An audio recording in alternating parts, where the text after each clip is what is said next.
Alors, chers amis, abonnés de nos canaux digitaux, je viens aujourd'hui sortir beaucoup de personnes de leur ignorance, de la léthargie de leur méconnaissance et des confusions qui les emballent. La spiritualité, la religion et la foi.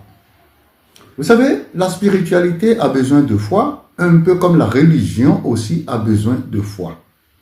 Alors, le plus précieux don que Dieu ait accordé à la nature, c'est l'esprit. L'esprit est le fil conducteur de la spiritualité. C'est l'élément motrice de la spiritualité. Alors, la spiritualité, c'est l'étude, l'analyse et la manipulation de l'esprit sur la matière.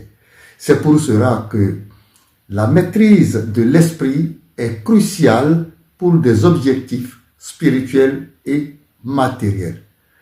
Alors, on ne peut pas parler de spiritualité, on ne peut pas faire de la spiritualité tant qu'on ne maîtrise pas l'esprit, quand on ne connaît pas les principes fondamentaux, les constituants, la densité et toutes les formes de caractéristiques et aptitudes ou propriétés de l'esprit.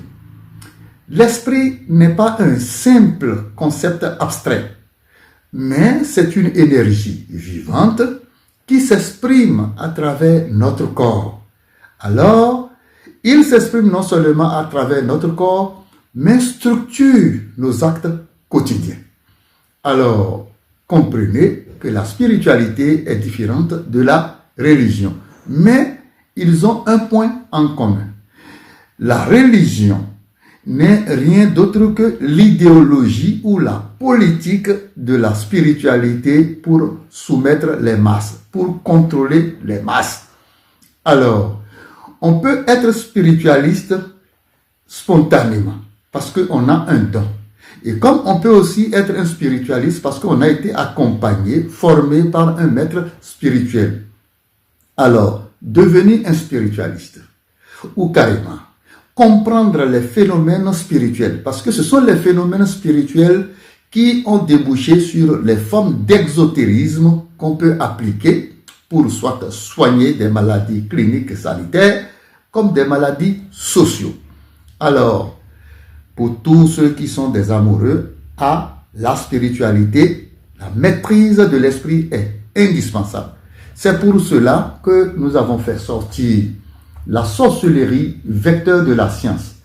Elle vous permet de comprendre comment le fil conducteur qu'est l'esprit a pu permettre de structurer tout ce qui se retrouve dans le monde et de donner naissance à ce que nous appelons la science. Je ne parle pas de la sorcellerie et des faits sociaux de la sorcellerie. Beaucoup de personnes parlent que des faits sociaux de la sorcellerie, mais ne comprennent réellement pas ce que c'est que la sorcellerie. Le plus précieux don que Dieu a donné après l'esprit, c'est l'aptitude que nous appelons la sorcellerie.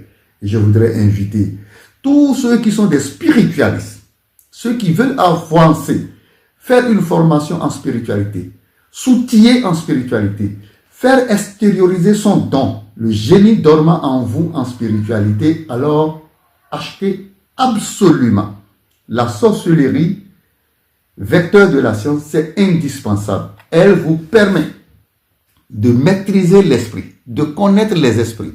Je vous ai dit et je vous répète, le fil conducteur de la spiritualité, c'est les esprits.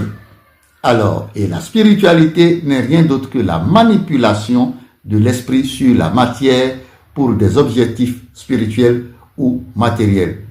Alors, la sorcellerie, vecteur de la science, vous permet de comprendre tout ce qui se passe dans vos us et coutumes. Et ça vous permet de comprendre aussi que nos ancêtres ne sont pas dans du folklore. Ils n'ont pas fait de la superstition. Ils n'ont pas fait du simulacre. Mais l'exotérisme et la spiritualité étendue à toutes les formes de rituels et de cérémonies que l'on accomplit dans les us et coutumes ont un fondement, ont un sens.